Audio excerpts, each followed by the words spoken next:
I'm Nicole Curato. I'm a professor of political sociology at the Center for Deliberative Democracy and Global Governance at the University of Canberra. And my research examines how deliberative democracy can take root in the aftermath of tragedies or crises, such as disasters and armed conflict. And recently, I started thinking about how we can build a global deliberative democracy.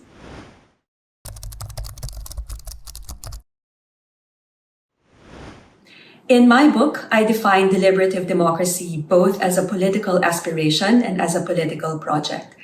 As a political aspiration, deliberative democracy envisions an ideal society where collective decisions are made based on inclusive reason-giving.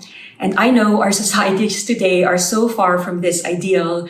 Collective decisions are made based on disinformation, hyper-partisanship, propaganda, and cheap political point scoring. And this is precisely why we need to think of deliberative democracy as a political project. As a political project, deliberative democracy is about designing institutions or promoting practices or developing a culture that allows us to make decisions together based on good information, based on listening, based on an exchange of diverse perspectives and trying to hear the other side.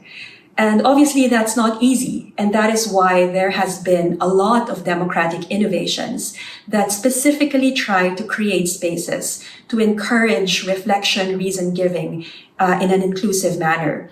The most popular examples of these democratic innovations are citizens' assemblies, citizens' juries, deliberative polls, and they are increasingly used in Europe and around the world for everyday citizens to have a direct say on the crafting of recommendations related to complex policy areas.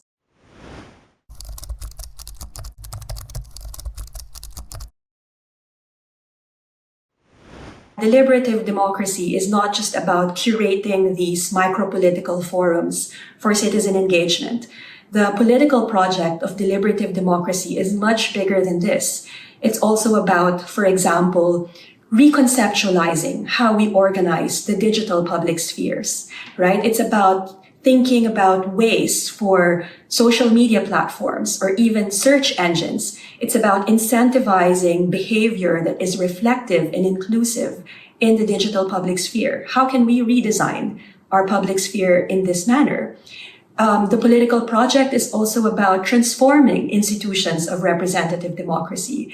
It's about thinking of creating new mechanisms for elected representatives to better listen to the voices of their constituencies and incentivizing politicians to model good deliberative behavior instead of rewarding behavior that is hyper-partisan and divisive. And finally, we can also reimagine the political project of deliberative democracy as one that thinks about reforming, if not transforming, institutions of global governance that can be better respond to the voices of people who are most deeply affected by existential threats, such as climate change and violent conflict. And there is a lot of activity in this regard as well.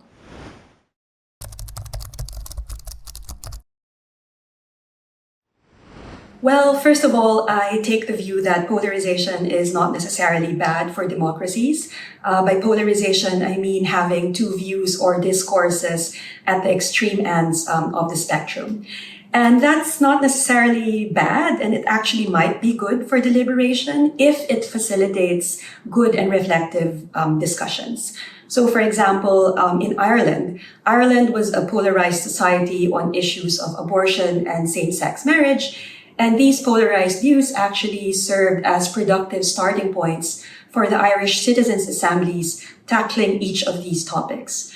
And what we have learned from these citizens' assemblies is that deliberation, if properly designed and implemented, can actually depolarize views. When people from diverse backgrounds come together in a space that is specifically designed for people to have the opportunity to learn credible evidence, process complex information, and as well as emotionally charged testimonies, when these spaces are designed for people to reflect on their own views, then deliberation can help us figure out how we can live together despite our differences.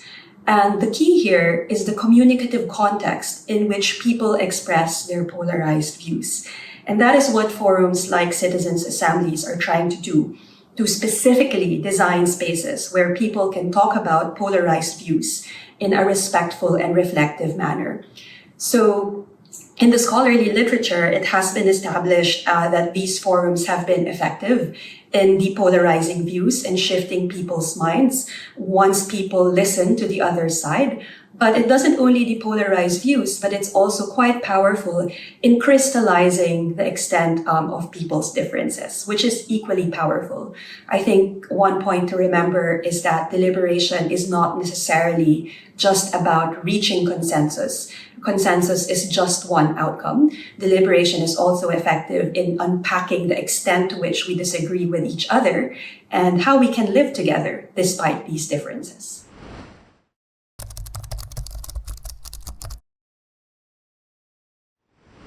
I think the pandemic, as with many other crises, forces us to realize the value of collective action.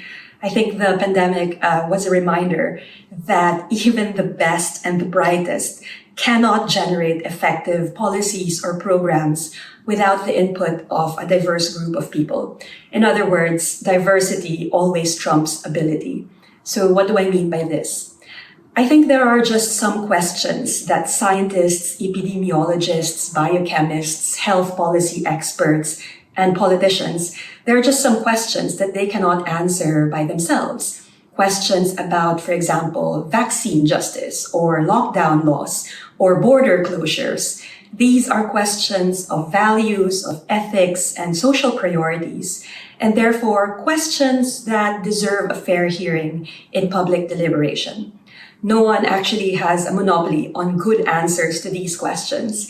And so the lesson from the pandemic, at least from a deliberative standpoint, is to harness collective wisdom to answer some of the toughest questions that have the most consequential impact in our lives.